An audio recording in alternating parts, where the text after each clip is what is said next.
بسم اللہ الرحمن الرحیم۔ احباب عزی قدر، مفتی راشد محمود رضوی ماشاءاللہ اہل سنت کے جید عالم دین ہیں، اور بالخصوص اس دور کے اندر جو انہوں نے فتنہ مرزائیت کے خلاف جو ان کا کام ہے،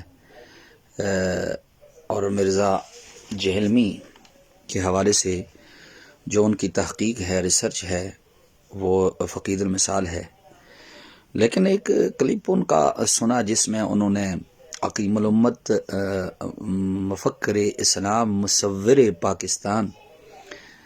عاشق رسول علامہ ڈاکٹر محمد اقبال رحمہ اللہ کے بارے میں انہوں نے کچھ چیزیں پیش کی، اور یہ کہا کہ جی اقبال کے نظریات کے بارے میں آپ خود فیصلہ کریں کہ کیا نظریات تھے۔ تو میں بصد احترام اپنے محقق کے دوران اپنے عزت مآب مفتی صاحب سے یہ عرض کروں گا کہ علامہ ڈاکٹر محمد اقبال رحمہ اللہ کے جو کلام آپ کے اسرار خودی سے لے کر آپ کی آخری کتاب ارمغان حجاز تک، اس کے اندر 1000 سے زائد نعتیہ اشعار ہیں، تتبع کے ساتھ 1000 سے زائد نعتیہ اشعار ہیں جو نبی کریم صلی اللہ علیہ وآلہ وسلم کی مدح و ثنا میں لکھے گئے ہیں، آپ کی تعریف میں لکھے گئے ہیں۔ علامہ ڈاکٹر محمد اقبال رحمۃ اللہ تعالی علیہ کی کچھ چیزوں کو لے کر کے انہوں نے مسولینی کے بارے میں لکھا، لینن کے بارے میں لکھا، انہوں نے کارل مارکس کے بارے میں لکھا، انہوں نے دیگر ارام کے بارے میں یا گرو نانک کے بارے میں لکھا۔ اس کو لے کر یہ کہا جائے کہ جی علامہ کے نظریات کس طرح کے ہیں، یہ ایسی بات نہیں ہے۔ دیکھیے، ایک تو بات ہے کہ ہمارے اکابر اولیاء اعظام اور اکابر اہل سنت نے علامہ اقبال رحمہ اللہ کو اللہ کا ولی کہا ہے، اللہ کا ولی کہا ہے، اور اس میں اس دور کے، اس وقت کے جو اولیاء کرام تھے ان سے ملاقات علامہ اقبال کی رہی ہے۔ حضرت سیدنا شعر ربانی میاں شیر محمد شرقپوری رحمہ اللہ جو سنت کے اوپر بڑے ہی سخت تھے، متشدد تھے، یہاں تک کہ بارش احباب کے ساتھ ہی ملاقات ان کی ہوتی تھی، لیکن اقبال کے لیے آپ کی خصوصی نشست ہوتی تھی، اور علامہ ڈاکٹر محمد اقبال رحمۃ اللہ تعالی علیہ سے آپ کی ملاقاتیں ثابت ہیں۔ اس کے ساتھ اس وقت پیر سید جماعت علی شاہ رحمۃ اللہ تعالی علیہ کے ساتھ علامہ ڈاکٹر محمد اقبال، پیر پھٹان رحمہ اللہ کے خانوادوں سے ملاقات، پیر سیال لجپال، بڑے بڑے جو ہے نا آستانے ہیں جن کے ساتھ علامہ اقبال کا تعلق رہا ہے۔ ان کے والد گرامی شیخ نور محمد بھی صوفی بزرگ تھے، قادری سلسلے کے اندر آپ کو خلافت بھی تھی، اور آپ کا ایک شجرہ تھا، سلسلہ تھا۔ علامہ اقبال کے ویسے تو آپ خاندانی لحاظ سے آپ برہمن خاندان سے آپ کا تاریخی تعلق تھا، جو جموں سے ہجرت کر کے سیالکوٹ میں آئے تھے۔ آپ کی 8ویں پشت میں للو پرشاد ایک جو ہے نا 8ویں پشت میں انہوں نے کلمہ پڑھا، دین اسلام میں داخل ہوئے، اور پھر آپ کے خاندان میں اسلام آیا، اور پھر جو ہے نا آگے نسل میں علامہ اقبال نے اسلام کی خدمت کرنی تھی، تو اللہ تعالیٰ نے ان کے خاندان کے اندر اسلام کو جو ہے نا ترویج دی۔ تو مفتی صاحب سے گزارش یہ ہے کہ اتنی ہستیاں جب ان کا احترام کریں تو اب ان کے بارے میں ہم کیا کلام کر سکتے ہیں۔ پیر سید جماعت علی شاہ رحمۃ اللہ تعالی علیہ کے بارے میں، اور یہ بات تاریخ ساز شخصیات کے اندر لکھی ہے، علامہ صدیق ہزاروی رحمہ اللہ نے، انہوں نے لکھی تاریخ ساز شخصیات کے اندر کہ ایک عید میلاد النبی صلی اللہ علیہ وسلم کے جلسہ کے اندر پیر سید جماعت علی شاہ رحمۃ اللہ تعالی علیہ کے قدموں کے اندر علامہ اقبال بیٹھ گئے۔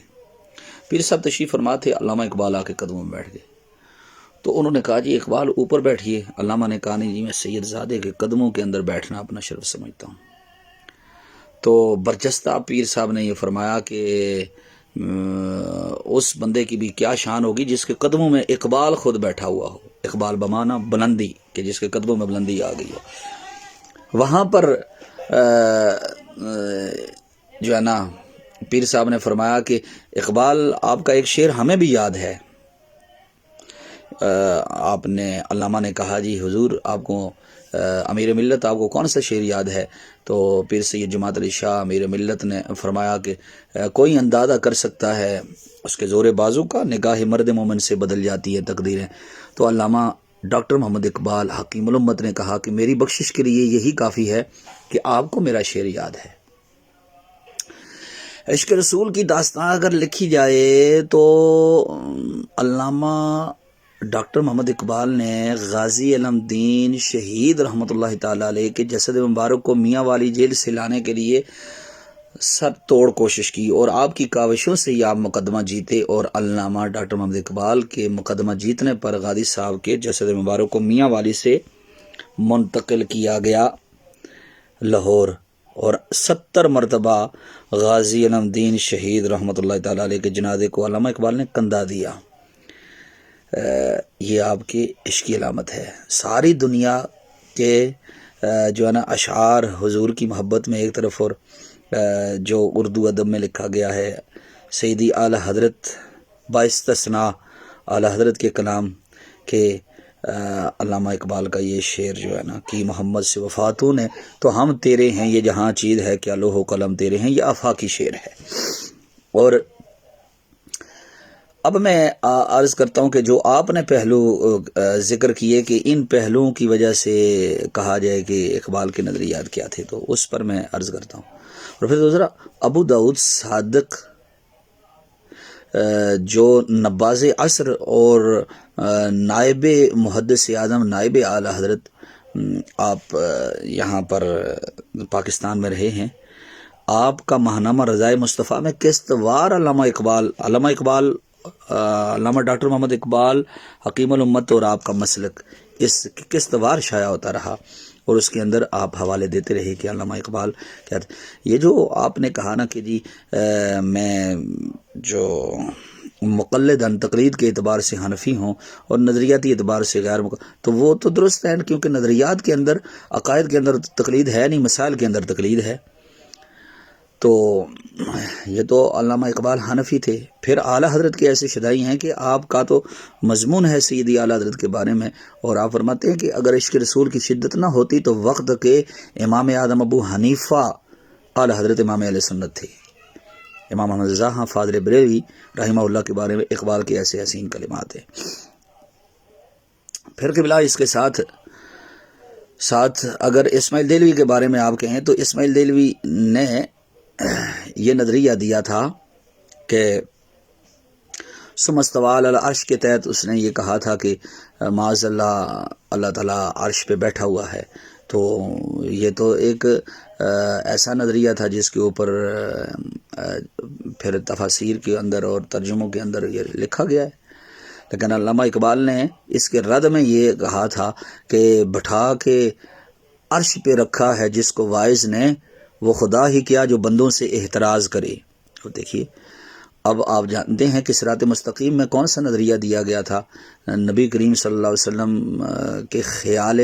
پر انوار پر بہار کے بارے میں وہ کون سا نظریہ دیا گیا تھا صراط مستقیم میں، جو آج بھی شائع ہوتی ہے. تو اس کے اندر وہ ذکر ہے جو اسماعیل دہلوی نے دیا تھا. لیکن علامہ اقبال کا کیا نظریہ تھا؟ آپ فرماتے ہیں شوق تیرا اگر نہ ہو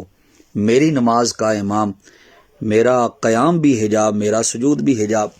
تو ایک جانب ادھر کا تو نظریہ یہ ہے کہ جی خیال سے نماز باطل ہوتی ہے، اور علماء کہتے ہیں حضور آپ کا خیال نہ ہو تو میرا تو سجود بھی حجاب ہے، میرا قیام بھی حجاب ہے.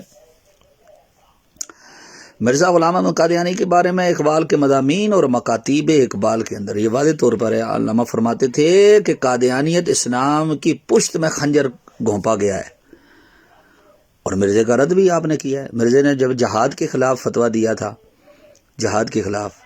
تو علامہ ڈاکٹر محمد اقبال رحمۃ اللہ تعالی علیہ نے کہا تھا ہم پوچھتے ہیں شیخ کلیسا نواز سے. اس کو کلیسا نواز اقبال نے کہا ہے. ہم پوچھتے ہیں شیخ کلیسا نواز سے، مشرق میں جنگ شر ہے تو مغرب میں بھی ہے شر، حق سے اگر غرض ہے تو اس میں کیا ہے باک؟ اسلام کا محاسبہ یورپ سے درگزر، کہ اسلام کا محاسبہ کر رہے ہو اور آپ یورپ سے درگزر کر رہے ہو۔ تو اگر کچھ باتیں شروع میں لکھی گئی ہیں تو ایک بات یاد رکھیے، علامہ اقبال پر آپ یوں اس طرح کر کے کوئی بندہ کفر کا فتویٰ نہیں لگا سکتا۔ شکوہ کے اوپر اقبال رحمہ اللہ پر کفر کے فتوے لگے، لیکن جواب شکوہ آیا تو وہی لوگ پھر جو ہے نا کفی افسوس مر رہے تھے، ان کے پاس کوئی جواب نہ تھا۔ اب دیکھیے اقبال رحمہ اللہ کے بارے میں یہ آپ نہیں کہہ سکتے۔ مرزا قادیانی کے اول دور کے اندر شروع میں وہ جب لکھتا تھا تو اپنے آپ کو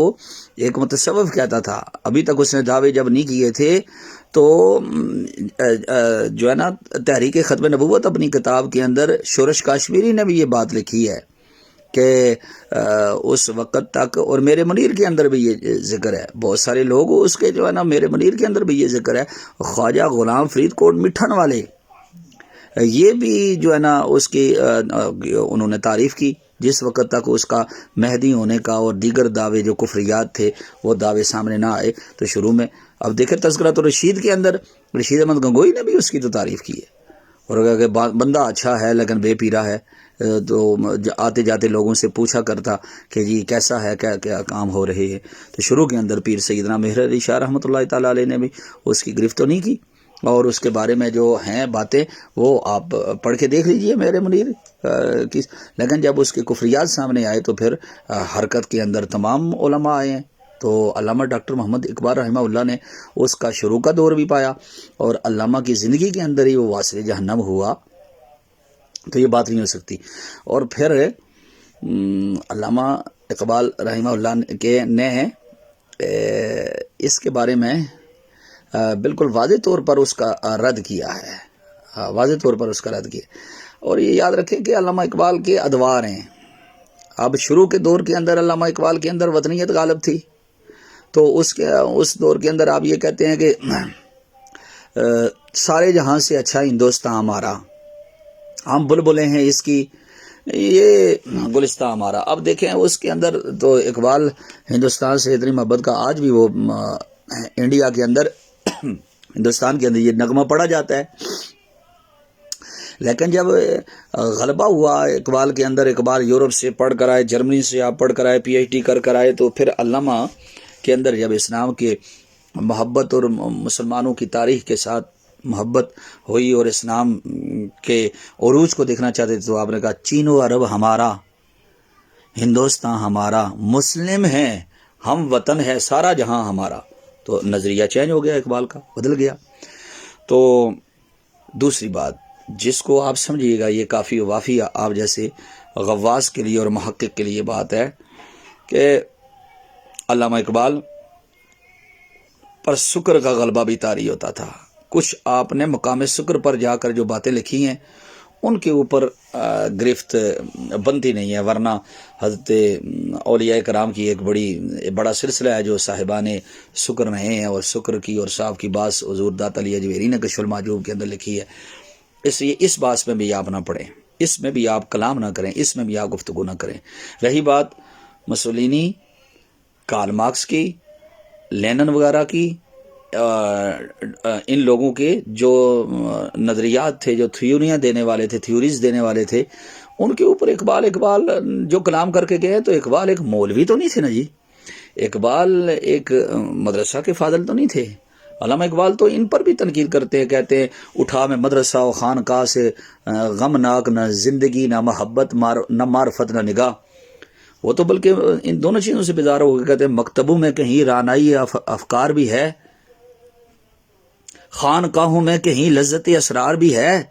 منزل راہ رواں دور بھی دشوار بھی ہے، کوئی اس قافلہ میں قافلہ سالار بھی ہے۔ اچھا، دوسرا جو آپ نے رام اور گرو نانک کے حوالے سے اعتراض کیا، تو ایک بات یاد رکھیں، آپ بھی محقق ہیں، ہم نے بھی کچھ کتب کھنگالی ہیں۔ رام ایک بت بنا کر جو ہندو پوجا کرتے ہیں، یہی نہیں ہے، رام اور سیتا کی ایک کہانی ہے، ایک ہندوستان کی ایک داستان ہے، اور ڈاکٹر حمید اللہ جو ایک بڑے محقق تھے اور خطبات بہاولپور بھی ان کی کتاب ہے، نگارشات بھی ہے، وہ رقم کرتے ہیں کہ رام اگر تحقیق کی جائے تو وہ کہتے ہیں کہ رام اور سیتا کی جو کہانی ہے یہ ابراہیم علیہ السلام اور مائسارہ کی کہانی سے ملتی ہے، کہ اس میں بھی بادشاہ آتا ہے، اس میں بھی جو ہے نا ایک وہ سارا سلسلہ آتا ہے، راون آتا ہے اور وہ سیتا کی جو ہے نا عزت پر حملہ آور ہونے کے لیے، اور اسی طرح ابراہیم علیہ السلام اور مائسارہ کی کہانی میں بھی ملتا ہے۔ تو وہ یہ بھی کہتے ہیں کہ 360 بت جو کعبے کے اندر نصب کیے گئے تھے،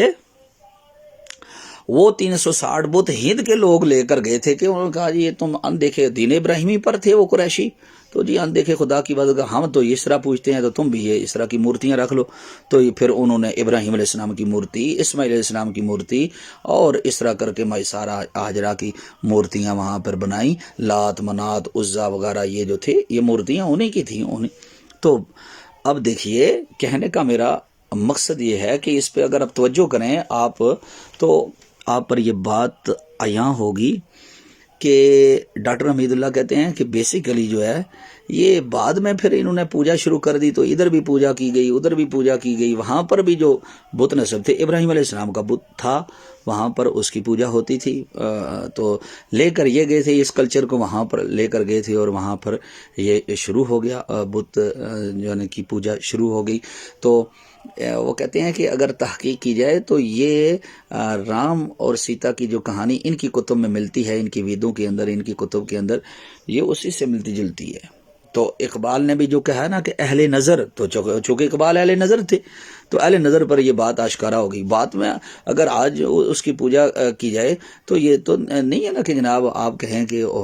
اسی طرح گرو نانک کے بارے میں کتنا اختلاف رہا،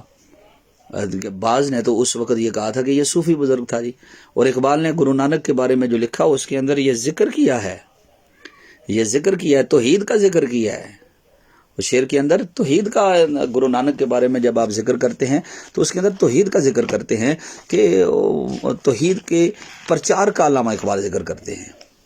تو گرو نانک نے کی ربائی بھی ہے، اس نے کہا تھا عدد نکالو ہر چیز کے چگنے کر لو بھاؤ، اب اس نے ایک تھیوری دی تھی اور اس نے کہا تھا ہر چیز کی اگر عدد نکالو تو ایک فارمولہ میں دیتا ہوں، اس فارمولے پر عمل کرو تو آپ کو پتہ چلے گا کہ جو ہے یہ ہر چیز کا ماخذ 92 آئے گا، اور 92 یہ جو ہے نا نبی کریم صلی اللہ علیہ وآلہ وسلم کے اسم مبارک کے ابجدی حروف کی تعداد ہے، جس سے پتہ چلا کہ کائنات کے وجود کا سبب حضور پر نور صلی اللہ علیہ وسلم کی ذات ہے۔ اب کلام اقبال میں سے میں اس تفسیر میں جاتا نہیں ہوں، لیکن یہ نانک کے بارے میں جو اقبال نے لکھا، پھر اٹھی آخر صدا توحید کی پنجاب سے، ہند کو ایک مرد کامل نے جگایا خواب سے۔ اب توحید کی بات جو بندہ کرے تو اس کے بارے میں ہم تو یہ نہیں کہہ سکتے کہ کفریات ہو، تو اس لیے جناب اگر کچھ اشعار پر آپ کو تشویش ہے تو عالم سکر میں جا کر اقبال نے وہ لکھے ہیں، اور اگر ارمغان حجاز آپ پڑھے ہیں تو اس وقت علی بخش جو علامہ اقبال کے ملازم تھے، جو خادم خاص تھے، جو داتا علی حجویری رحمہ اللہ سے لسی پینے والا واقعہ بھی وہی ذکر کرتے ہیں، اور شعر ربانی کے ساتھ رات کو خفیہ ملاقاتوں کا بھی ذکر وہی کرتے ہیں، جو بڑے بڑے اولیاء اعظام کے ساتھ خلوتوں کے اندر علامہ اقبال کے ان کا تذکرہ کرتے ہیں، وہی علی بخش جو ہے نا ان چیزوں کے اوپر وہ رقم تراز ہیں۔ وہ کہتے ہیں کہ علامہ اقبال رحمہ اللہ جب آخری وہ کیفیت تھی جس وقت آپ عالم سکر میں چلے جاتے تھے، اور پھر ارمغان حجاز کے اندر آپ کو وہ ساریا جو ہی اس پیری کے اندر بئیں پیری رہے یسرب گرفتم، اس بڑھاپے کے اندر میں یسرب کی راہ کے اوپر چل پڑا ہوں، بائیں پیری رہے یسرب گرفتم، نواخا سرور آشیانہ، کہتے ہیں آشیانے کے اندر میں گیت گا رہا ہوں، ہند کے آشیانے سے مدینے کی جدائی میں گیت گا رہا ہوں، چوں مرغے کے در صحرا سرے شام، اس مرغ کی طرح، اس پرندے کی طرح کہ جو صحرا کے اندر سرے شام کشاید پر بفکر آشیانہ، اپنے پروں کو آشیانے کی فکر میں پھڑپڑاتا ہے، میں اس کی طرح مدینے کی جدائی میں۔ اب مدینہ کے آپ ایسے عاشق ہیں کہ جب بلاد اسلامیہ کی تعریف کرتے ہیں تو کہتے ہیں وہ زمیں ہے تو مگر اے خواب گاہے مصطفیٰ، دید تیری کعبے کو ہے حج اکبر سے سوا، تجھ میں راحت اس شہنشاہ معظم کو ملی جس کے دامن میں عواں اقوام عالم کو ملی۔ تو علامہ اقبال کے توحید کے اوپر اور رسول اللہ کی محبت کے اوپر انجام اور خاتمے کی دلیل یہ ہے کہ علامہ کی آخری ربائی جو آپ کے زیر لب تھی، جب آپ کی روح نکل رہی تھی تو اس وقت آپ کہہ رہے تھے نسیم از حجاز آید کے ناید، سرود رفتہ باز آید کے ناید، سرآمد روزگار ہی فقیرے، دیگر دانائے راز آید کے ناید۔ کچھ باتیں مفتی صاحب شکر پر بھی محمول کی جاتی ہیں، کچھ باتیں اور خواص کی ہوتی ہیں جو اقبال نے چونکہ محرم راز تھے، رمز شناس تھے اسرار خودی کا، جب ایک جرمن عورت نے ترجمہ کیا تو کسی نے آ کر بتایا اقبال کو کہ آپ کی پہلی کتاب جو 1915 میں چھپی تھی وہ اسرار خودی کا ترجمہ کر دیا گیا ہے دوسری زبان کے اندر، تو اقبال رو پڑے۔ اس نے کہا جی حضور رونے کا کیا سبب ہے؟ فرمایا میں نے کتاب کا نام رکھا تھا اسرار خودی، خودی کے راز، یہ راز میں اپنی قوم کو دینا چاہتا تھا لیکن لوگ فائدہ اٹھا رہے ہیں، تو اپنے اقبال پر کفر کے فتوے لگاتے رہے اور راز سے فائدہ دوسروں نے اٹھایا۔ آج خواب گراں خواب گراں خواب گراں برخیز، یہ مصرع پڑھ کر اسٹیٹ کے اندر جو ہے نا یہ جو ریاستیں ہیں، ریاستوں کے اندر انقلاب، علامہ کے اس مصرے کو انہوں نے اپنے لبوں کے اوپر نعرہ مستانہ بلند کیا اور اس کے اوپر وہ سارے بیدار ہوئے۔ تو علامہ قلندر لاہور عاشق رسول بھی ہیں اور توحید کے جام سے لبریز بھی ہیں۔ جس نے ساقی نامہ اقبال کا پڑھا ہوا ہو وہ اقبال کی عظمت سے کیسے انکار کرے گا؟ جس نے علامہ اقبال کے مسجد قرطبہ کے اندر اسلام کی محبت میں ڈوبے ہوئے اشعار پڑے ہوں وہ اقبال کی عظمت سے کیسے انکار کرے گا؟ اس لیے بسد احترام حضور یہ درخواست ہے کہ علامہ حکیم الامت، مفکر اسلام، مصور پاکستان، شاعر مشرق، شاعر پاکستان، ہماری آنکھوں کی ٹھنڈک، جنہوں نے یہ فرمایا کہ یہ فاقہ کش جو موت سے ڈرتا نہیں، ذرا روح محمد اس کے بدن سے نکال دو، جنہوں نے کہا ایسا گلاں کردے رہ گئے ترخانہ دا منڈا بادی لے گیا، اس ہستی کے احترام اور تقدس کی درخواست ہے۔ والسلام۔